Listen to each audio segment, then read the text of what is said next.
Hi అండి, welcome to ఏషిరస్ cuisine. ఈరోజు egg బజ్జీని ఇంట్లో మనం చాలా సింపుల్గా అలాగే టేస్టీగా ఎలా ప్రిపేర్ చేసుకోవాలో చేసి చూపిస్తానండి. మీరు కూడా ఒకసారి ఇలా ట్రై చేయండి, మళ్ళీ ఇలాగే చేయాలనిపిస్తుంది. దీన్ని ఎలా ప్రిపేర్ చేసుకోవాలో ఇప్పుడు చూద్దామండి. దీనికోసం ముందుగా ఒక 5 గుడ్లని ఇలా ఉడికించి తీసుకోవాలండి. ఇలా ఉడికించిన గుడ్లని మనం కట్ చేసుకోవాలి. ఇప్పుడు వీడియోలో చూపిస్తున్న విధంగా దారంతో ఎగ్ని కట్ చేసుకోవాలండి. దారంతో అయితేనే మనకు పర్ఫెక్ట్గా ముక్కలైపోకుండా కట్ అయి వస్తుందండి. అదే చాక్తో మనం కట్ చేస్తే సరిగ్గా కట్ అవ్వదండి. అందుకని దారంతో ఈ విధంగా కట్ చేసుకోవాలి. ఫస్ట్ ఇలా సెంటర్గా కట్ చేసుకొని తర్వాత ఇలా 2 పీసెస్గా కట్ చేసుకోవాలండి. అలాగే అన్ని గుడ్లని కూడా ఇలాగే కట్ చేసుకొని తీసుకోవాలి. వీటిని ఒక పక్కన పెట్టేసుకొని ఇప్పుడు ఒక బౌల్ తీసుకొని దానిలోనికి 1 కప్పు శనగపిండిని చేసుకోవాలి. అలాగే దీనిలోనికి 1/2 టీ స్పూన్ పసుపు, 1 టేబుల్ స్పూన్ కారం, అలాగే రుచికి సరిపడా ఉప్పును కూడా వేసుకొని పిండి మొత్తం కూడా అంతా కలిసేలాగా అన్నీ కలిసేలాగా బాగా కలుపుకోవాలండి.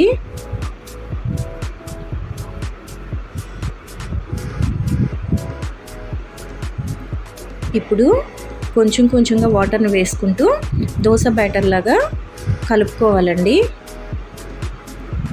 ఇలా పిండంతా కూడా కలిసేలాగా వాటర్ చూసుకొని వేసుకోవాలండి. ఇలా కొద్దిగా వేసుకుంటూ కలుపుకోవాలి.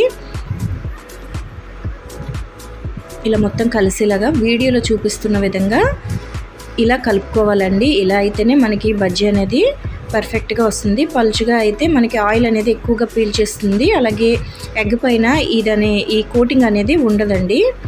ఇప్పుడు ఈ పిండిలో మనం కట్ చేసి పెట్టుకున్న గుడ్డుని వేసుకొని ఇలా స్పూన్తో వీడియోలో చూపిస్తున్న విధంగా మొత్తం కవర్ చేసుకుంటూ ఇలా స్పూన్తో ఆయిల్ అనేది హీట్ అవ్వాలండి. బాగా వేడెక్కిన తర్వాత ఫ్లేమ్ని మీడియం ఫ్లేమ్లో పెట్టుకొని వీటిని వేసుకుంటూ ఫ్రై చేసుకోవాలి.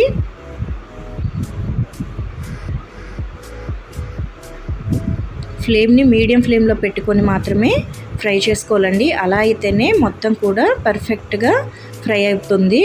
ఇలా చిన్న ప్యాన్లో ఆయిల్ వేసుకొని మనం ఫ్రై చేసుకుంటే ఆయిల్ అనేది ఎక్కువగా మనకి పాడవకుండా ఉంటుందండి. ఈ విధంగా అన్ని వైపులు కూడా తిప్పుకుంటూ ఇలా గోల్డెన్ కలర్ వచ్చేదాకా ఫ్రై చేసుకోవాలండి. ఫ్లేమ్ని మీడియం ఫ్లేమ్లో పెట్టుకొని మాత్రమే ఫ్రై చేసుకోవాలి.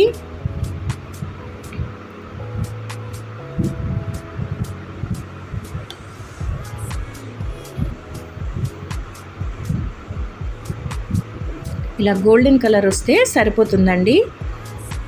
ఇలా గోల్డెన్ కలర్ వచ్చిన తర్వాత వీటిని తీసేయాలండి. వీటిని తీసేసి వేరొక ప్లేట్లో వేసుకోవాలి.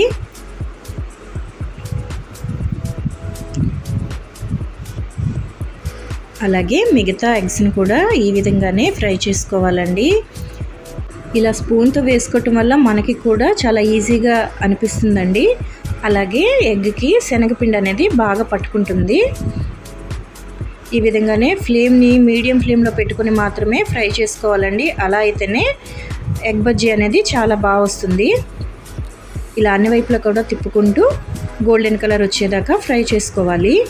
ఎగ్ని ఇలా పీసెస్లా కట్ చేసుకొని మనం ఫ్రై చేసుకుంటే మనకి ఈజీగా ఫ్రై అయిపోతాయి. అదేవిధంగా చాలా త్వరగా కూడా ఫ్రై చేసుకోవచ్చండి. ఈ విధంగా గోల్డెన్ కలర్ వచ్చిన తర్వాత తీసేయాలండి. ఇంతే అండి, చాలా ఈజీగా చాలా త్వరగా మనం ప్రిపేర్ చేసుకోవచ్చు. ఎప్పుడైనా ఏదైనా ఈవినింగ్ టైం మనకి స్నాక్ తినాలనిపిస్తే ఈ విధంగా ఎగ్తో బజ్జీని చేసి పెట్టండి. పిల్లలు కూడా చాలా ఇష్టంగా తింటారండి. అలాగే టేస్ట్ కూడా చాలా బాగుంటుంది. ఈ వీడియో మీకు నచ్చినట్టయితే వీడియోని మీ ఫ్రెండ్స్ అండ్ ఫ్యామిలీకి షేర్ చేయండి. అలాగే ఛానల్ని సబ్స్క్రైబ్ చేసుకోండి. వీడియోని లైక్ చేయండి, అలాగే షేర్ చేయండి, కామెంట్ చేయండి. Thank you for watching.